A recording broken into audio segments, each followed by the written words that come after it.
Assalamualaikum warahmatullahi wabarakatuh. Bismillah walhamdulillah.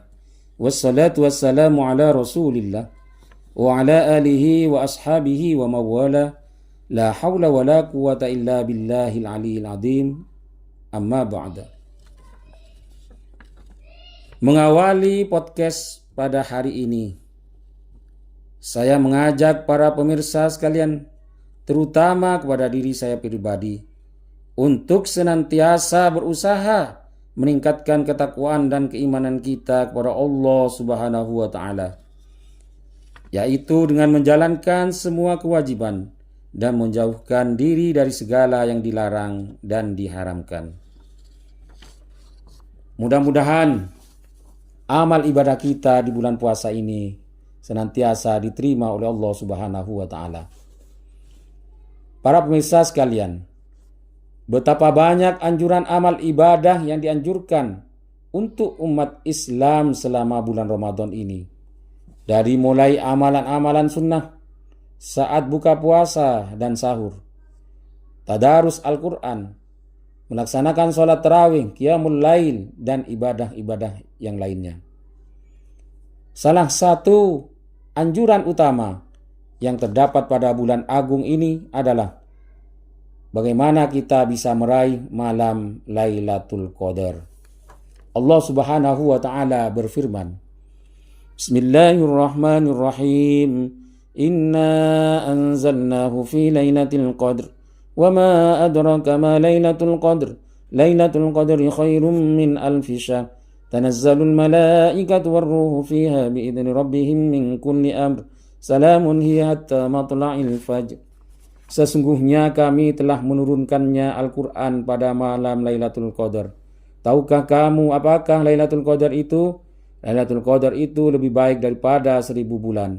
Pada malam itu turun para malaikat dan ruh dengan izin Tuhannya untuk mengatur semua urusan. Sejahteralah malam itu sampai terbit fajar.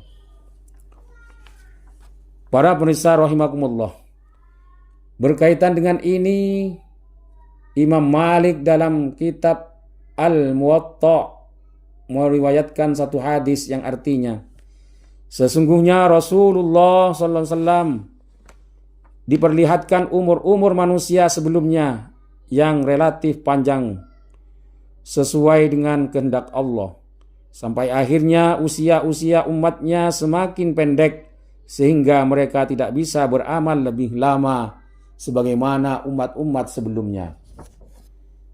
Mereka karena panjangnya usia mereka, maka Allah memberikan Rasulullah Lailatul Qadar yang lebih baik dari 1000 bulan.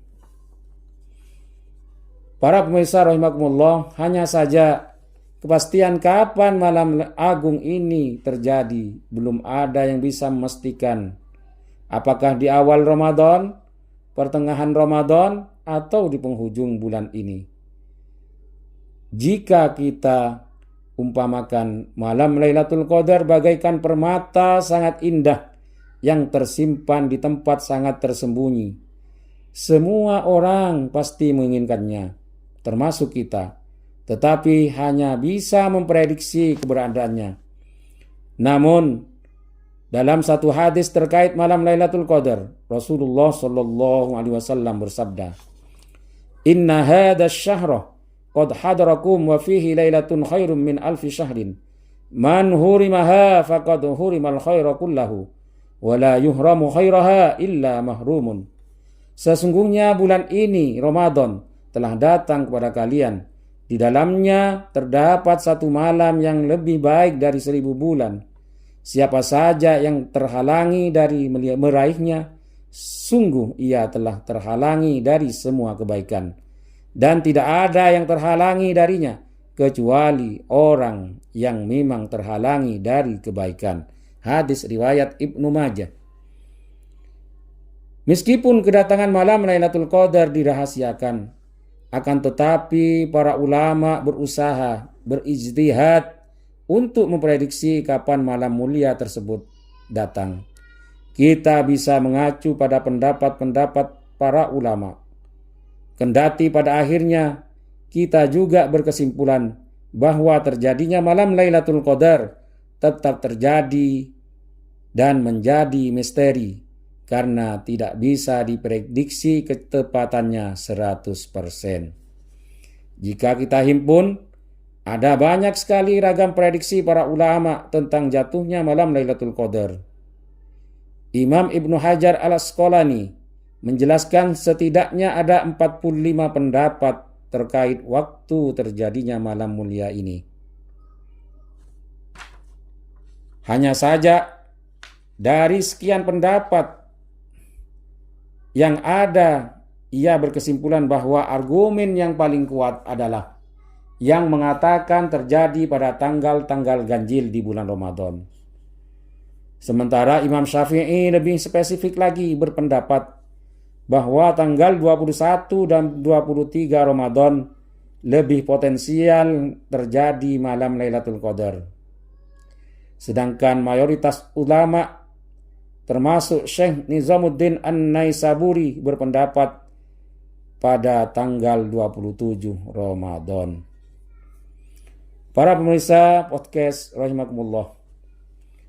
Menurut Imam Fakhruddin Ar-Razi, ada hikmah dirahasiakannya malam Lailatul Qadar, yaitu supaya umat muslim bersungguh-sungguh melakukan ibadah selama 1 bulan penuh di bulan Ramadan ini untuk meraih malam istimewa tersebut. Jangan sampai kita lengah 1 hari saja. Tentu kita tidak menginginkan malam Lailatul Qadar itu jatuh saat kebetulan kita sedang malas beribadah.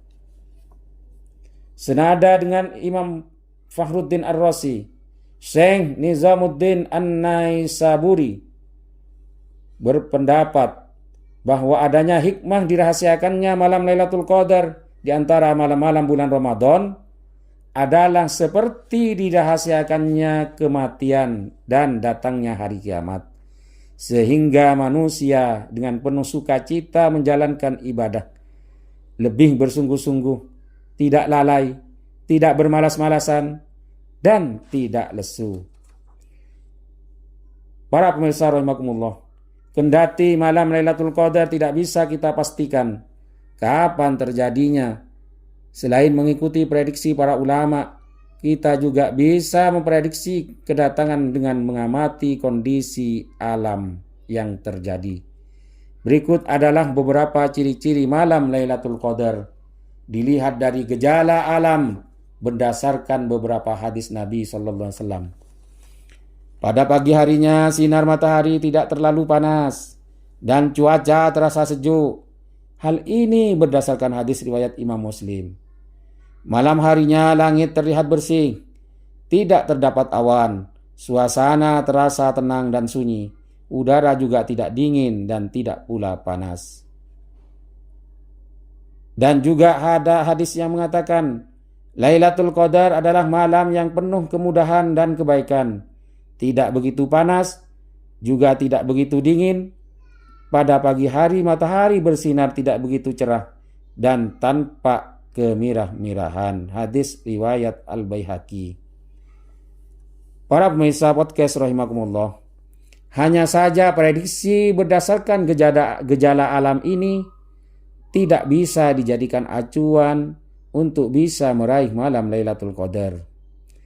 Ibnu Hajar al-Asqalani menegaskan bahwa ciri-ciri gejala alam tersebut akan tampak setelah malam Lailatul Qadarnya, bukan sebelum atau saat sedang terjadi, sehingga kita bisa mempersiapkan diri sebelum tepat kedatangan Lailatul Qadar.